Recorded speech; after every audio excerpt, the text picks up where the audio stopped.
Պարոն Տոնյան, մենք սպասում ենք ճիշտ որ ասեմ ձեզանից ավելի պրոակտիվ ներկայացնել մեր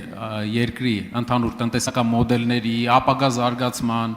ինչ ոլորտային առաջնահերթություններ ունի մեր երկիրը, սակայն մենք լսեցինք, որ դուք արել եք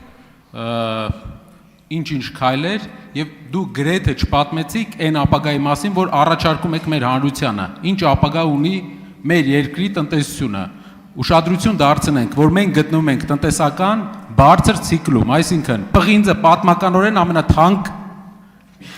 գնի վրա է, պատմականորեն ամենաթանկ։ Կա ռուս-ուկրաինական պատերազմ, որի արդյունքում միլիարդներ են հոսում Հայաստան, բայց միևնույն ժամանակ անգամ այսքան հավելյալ շահույթի դեպքում մեր երկիրը շարունակում է ավելացնել պետական պարտքը բարձր տոկոսով, դուք էլ տեսնում եք, թե ինչ տոկոսով։ Եվ այս ամենը, այս բարձր ցիկլը, երբ որ դուք համեմատում եք երկրում աղքատության մակարդակի վրա, մի քանի օր առաջ դուք ասացիք, դուք չգիտեք ինչքան է Վրաստանի աղքատության մակարդակը։ Վրաստանի։ Այո, 3 օր առաջ։ Ինչքան է Վրաստանի աղքատության մակարդակը, ինչքան է իջել Վրաստանում աղքատությունը 18 թվականից մինչև վերջի ստուգված տարին։ Եվ ինչքան է իջել Հայաստանը, խնդրում եմ պատասխանել։ Պարոն Կարապետյան, եկեք սկզբից սկսեմ։ Նախ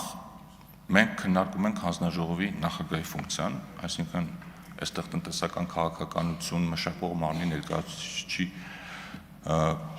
սա քննարկվի կառավարության ծրագիրը, վարչապետը ներկա կլինի, նախարարները ձեր հարցերը կտակ, բայց մի կարևոր բան, մեր անցած տարիների արդյունքների մասին եւ մեր ծրագրերի մասին մենք ձեզ չենք ներկայացել, մենք ներկայացել ենք այդ ամեն ինչը մեր ընտրողներին, եւ մեր ընտրողները այս ձայն են տվել ու մանդատ, որպեսզի այդ ամեն ինչը շարունակենք։ Իհարկե գայթակղությունը մեծ է, որ ես հիմա սկսեմ ձեր ծրագրի մասին խոսել, թե ինչպես է 300,000 աշխատատեղ ստեղծելու, ինչպես է օրինակ մի կողմից հարկային վարչարությունը թույլատնելու, մյուս կողմից ուժեղացնելու ու սենց բազմաթիվ հարցեր կարող եմ տալ, բայց ես ուզում եմ մենք մնանք